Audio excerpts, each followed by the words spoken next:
The former president of Mexico, Vicente Fox, is with me now. Welcome, President Fox. We're glad you're here. We thank you for the time. Why did you apologize? Pleasure. I thank you for it. Thank you. Sure. Why did you apologize? Because I think it's of quality for leaders to apologize, and the apology is requesting a same apology on his side for offending Mexicans. And I think today, being Cinco de Mayo, is a good opportunity for him to explain and apologize, because we don't want to stay with that offense all throughout the world. We don't want the ugly American back into the world that was 20th century. We don't want the hated gringo anymore in Latin America. And we've been working peacefully in a very strong partnership with the United States, with United States citizens, with United States corporate world. And fortunately, we've been creating the jobs in Mexico. And fortunately now, the trend of migration has reversed.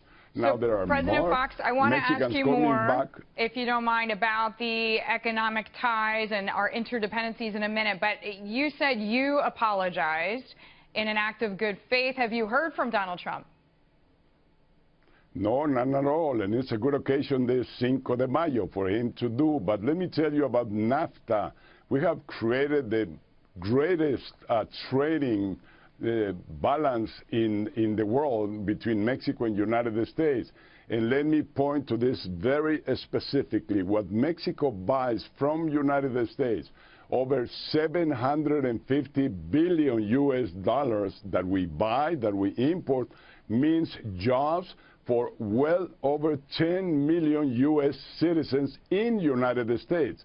So we are accountable for 10 million jobs for U.S. citizens because of what we import. And so let me come back to NAFTA in a minute. That's a win-win situation. Because it is really important, and I definitely want to talk about it. I just want to ask you about the apology, if you don't mind, because there are cynics who say that you have apologized now because Donald Trump is the front runner, is the presumptive nominee for the Republican Party.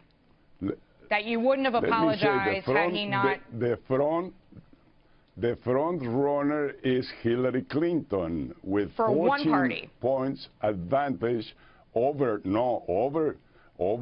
Donald Trump. So it's if the election was today, too early to call Hillary that. Would win. But well, I just wanted to get your take on the fact that you're not apologizing simply because he is the presumptive nominee. And that's what United States need in the whole world: compassionate leaders, leaders that really worry about your neighbor, leaders that really work for improving the situation. Why doesn't he speak about education, about universities, about there's so many things that people is interested in, and not the Mexican? No, he's talked a lot actually about at least American education. He has talked about that.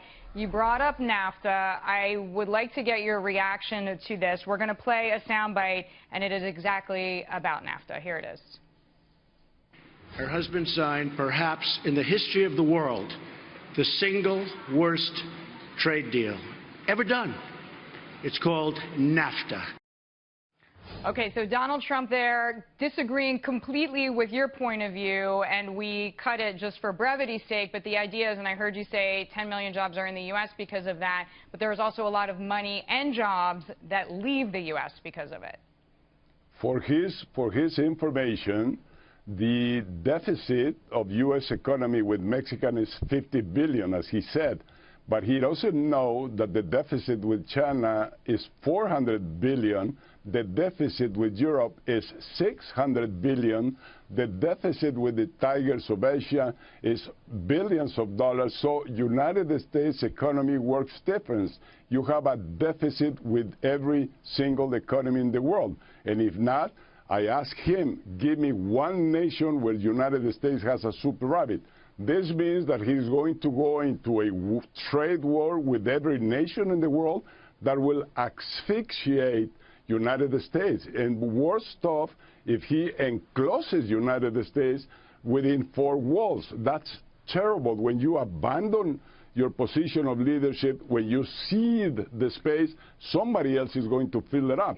And well, I think that's going to be he has China. said that he just if wants we to don't renegotiate. work together, And that he does not intend on isolating the U.S. I think he counts on having trading partners, but feels as if the U.S. has received the bad end of the deal, and I'm loosely quoting him. But President Fox, you mentioned Hillary Clinton. You are clearly a supporter of hers.